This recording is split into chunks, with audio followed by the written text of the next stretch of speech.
ભરૂચ જિલ્લાના નેત્રંગના કાકડકુઈ ગામે સર્વજ્ઞાતિ સમૂહ લગ્નમાં 51 યુગલોએ વૈદિક વિધિથી લગ્ન સંબંધમાં જોડાયા. ભરૂચ જિલ્લાના નેત્રંગ તાલુકાના કાકડકુઈ ગામે આવેલ માધવ વિદ્યાપીઠ ખાતે વિશ્વબંધુ પરિવાર અને વિદ્યાભારતી વનવાસી શિક્ષણ સમિતિના સંયુક્ત આયોજન હેઠળ સર્વજ્ઞાતિ સમૂહ લગ્ન મહોત્સવ ભવ્ય રીતે યોજાયો. આ પ્રસંગે કુલ 51 યુગલોએ વૈદિક વિધિ મુજબ પ્રભુતામાં પગલાં માંડ્યા. આ મહોત્સવની વિશેષતા એ રહી કે રાજ્યના મુખ્યમંત્રી ભૂપેન્દ્ર પટેલે ઉપસ્થિત રહી નવદંપતીઓને આશીર્વાદ આપ્યા. તેમના આગમનથી કાર્યક્રમમાં વિશેષ ઉત્સાહનો માહોલ સર્જાયો. મુખ્યમંત્રીએ પોતાના સંબોધનમાં સમાજમાં એકતા, સહકાર અને સન્માનના મૂલ્યોને મજબૂત બનાવવા આવા સમૂહ લગ્નોનું મહત્વ સમજાવ્યું.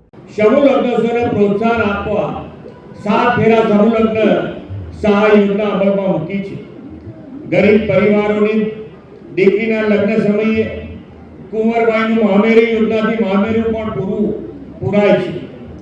આ સરકાર વંચિત વર્ગો, જરૂરિયાતમંદોની સેવાના સંકલ્પની સાથેની સરકાર છે.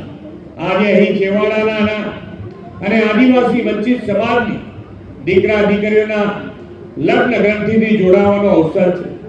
આદરણીય શ્રી મોદી સાહેબે સેવા દાયિત્વ સંભાળ્યું ત્યારથી છેવાડાના વંચિત, ગરીબ, આદિવાસી સૌને વિકાસની મુખ્ય ધારામાં લાવવાની નેમ રાખ્યું છે.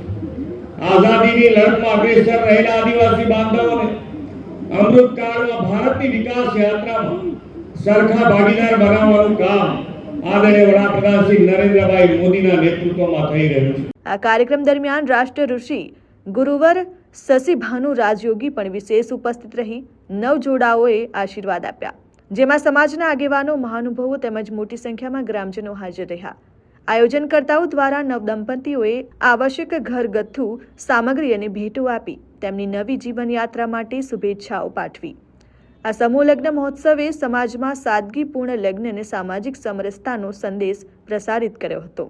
आदिवासी क्षेत्र में यहाँ पर विकास होवे, सभी बच्चे बच्ची अच्छी तरह से पढ़े, आत्मनिर्भर बने और यहाँ पर प्रदूषण बिना के बहुत सारे उद्यम और उद्योग खड़े किए जाए. ऐसे हमने आज सीएम साहब से चर्चा की है और इस विषय में हम आगे विचार कर रहे हैं कि विद्या भारती शिक्षण समिति के साथ में मिलकर यहाँ पर विकास का अवसर बनाया जाए. विजय वसावा, RN न्यूज़, नेत्रंग.